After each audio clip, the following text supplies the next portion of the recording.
Dahil sa'yo, nais kong mabuhay. Dahil sa'yo, hanggang You didn't tell me your NPA, or how do you identify yourself? NDF, NPA? No, I'm not. I'm not NPA. The only gun I carried was a short 22 pistol. I have the comforts of the kind of family I was born to, and then, but I had difficulties with my first grade. My parents forgot that they did not teach me the alphabet before being brought to school, no? So I had difficulties with grade 1.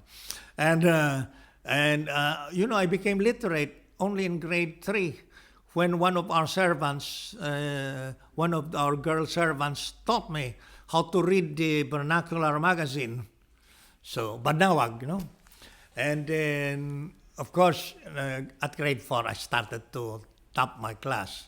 And my family would start to imagine I could be a lawyer and could be president. Something. Every family has that kind of dream, no?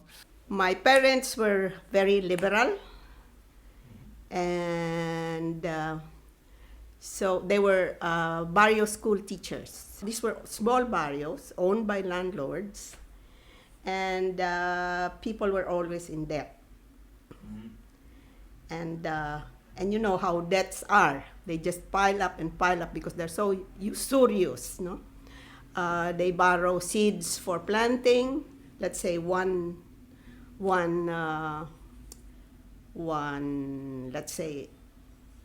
can. That's the petrol can. That's they use in the barrios. They measure the rice by the petrol can, which is probably 10 gallons or so.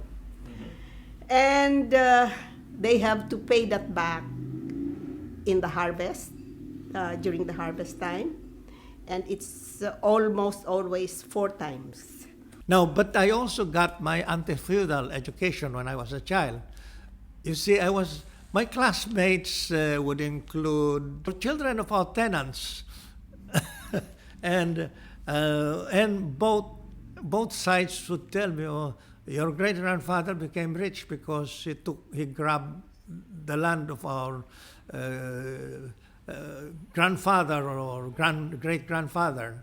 And when I got home, I would repeat the stories told me. I told my parents, you know what ka means? Kando. Bu means buklis, greedy. Gaw, aga-agaw means grabber. Oh, that really. So as a child, I was I was irreverent, no? So they came with complaints to my father. That's why, he had a lot of social conscience, and he often dealt with the landlord. And I was always with him when he was dealing with the landlord. So I learned how the peasants lived, how hard put they were. They worked so hard while the landlord stayed in the town, and his inquilino, the person in charge would be the one looking after his land. So I thought that was so unjust. I first got my patriotic and anti-colonial education from my parents in a random way.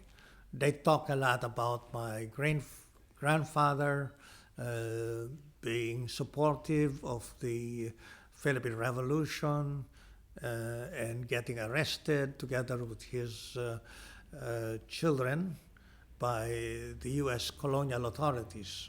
You know, my great-grandfather and his 3 male children were all arrested on fake charges of murder because the American troops were being ambushed at the outskirts of the town, no? That's a good ambush area, no? Joma was in Ateneo first well, first 2 years until he was kicked out. I say what? He was kicked out. He fought with one of his classmates, and they got caught. Although before they fought, they had a pact that no one would squeal. But when the prefect of discipline started investigating them, the other one broke down and said they were fighting, no? Because I think the prefect or whoever saw them in the fields boxing or fighting. And he maintained the story that they were just playing. So that was another score against him. Did they both get in trouble or just him? Just him, because the other one told the truth. And while I was at the Ateneo, I would be told Bonifacio was only a thug in Tondo. I would be shocked. I was shocked when I was told that, no. And then Recto, who was admired by my father, the Jesuits should describe as a crazy communist. So I thought there must be something good about being communist. So I looked for books, but I couldn't find. I could only find anti-communist books. But then in my third year high school, when I had already transferred to Letran, I read an anti-communist book written by someone who was taking his PhD at Fordham University, another Jesuit school, no? In the US. And I think the guy, while being anti-communist and upholding Christian philosophy, it was something about Christian philosophy against Marxist philosophy. But the author made the mistake of quoting extensively from Marx and Engels. And I thought Marx and Engels made more sense. Ironically, it was the USIS where I got my social conscience, at the USIS, United States Information Service, because they had libraries in the major cities. So I had my high school. I was 11 when I was in high school, and so I started visiting the library and got hold of, the Grapes of Wrath, or all these American social novels. My aunt, who was gay, had a partner, and she was teaching literature. So they had a collection of a lot of literature books. So I read the Decameron Nights. I think I was 12. And then Don Quixote. So I suppose those were my formative years, and it influenced my thinking and my sensitivity for the needs of the oppressed. No, the Good Earth impressed me. although I did not really grasp the whole, stories or the themes, no. I just had a sense of identifying the events there with what I saw in the social milieu. One of the good points about my father was that he admired Claro Mayo Recto. Why?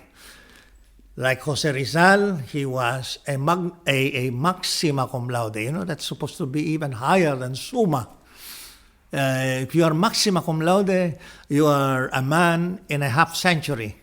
Perfect, almost perfect score.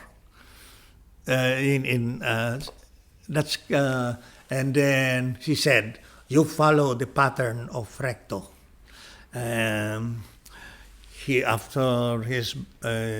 After what amounted to his high school, he became a journalist. And then he studied law. So you should take journalism first, and then you go to law. And then you go to Harvard. You come back. After getting your Harvard postgrad degree, you come back, give free legal services, and you can replace Crisologo. He was then Floro Crisologo was then the congressman. So, How do you feel about that? Did Huh? you want to be the congressman? up to 1957, I suppose I had that plan, becoming a journalist and then a lawyer. When I entered the University of the Philippines, there was a intense struggle between what I would call the religious sectarians and the liberals. You see, the ideology of the university is officially liberal, and it's supposed to be, its academic freedom is supposed to be protected by the principle of the separation of church and state. So you might say that the university was a creation of the Filipino revolutionaries who wanted a liberal institution, and at the same time, the Americans wanted that sort of university, because the Americans also presented themselves as Jeffersonian liberals, whereas the Filipino revolutionaries thought of themselves as liberals in the tradition of the French Revolution. No? So there's a congruence there.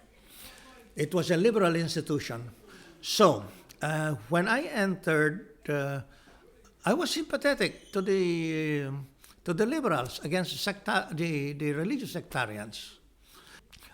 The anti-subversion law, which threatened the death penalty for officers of the Communist Party and 6 months imprisonment if the communists would be a mayor member and turn himself over, surrender himself. It served more to challenge us to fight for democratic rights than to be afraid. My wife was a library science student. I got to know the Marxist books hidden in the basement of the university library. They were hidden there by the librarians because the military wanted those books to be destroyed. By the time I was first year in the university, I got hold of the Communist Manifesto and read it. And that's how I started. Did you meet Julie as part of these activities? We were classmates in literature. And then when we started study groups, then she was joining. And then when we were preparing placards, streamers for demonstrations, she could not avoid being involved. So by reading Marxist books and at the same time, reading the Marxist books, knowing about how a new democratic revolution can be carried out under the leadership of the working class in the era of imperialism and proletarian revolution. So I thought that the students and the faculty members should be aroused, organized, and mobilized towards the line of having the new democratic revolution. They had to be cryptic because there was the anti-subversion law. The death penalty was a threat to anyone who was a Marxist. I never had any other boyfriend before him, for Joma. So, well, so when we started to be serious with each other, I wrote my parents that I was serious with someone. Even as we were influenced by Sartre and Simone de Beauvoir, no? And I thought that we could be very free of conventions. But I had to think of my parents. What would they think? I just shacked up with somebody without any ceremony or paper. So I was thinking of them, no? Although somehow in my own, the values influenced by Sartre and Simone de Beauvoir, I was ashamed of myself for wishing to have something in paper. What did Joma think? I don't know what he thought. So we went to the city hall and had ourselves secretly married by the justice of the peace. And then we started to live together. Then my mother insisted that we are married in church, no? So we got married in church, January 3, 1960.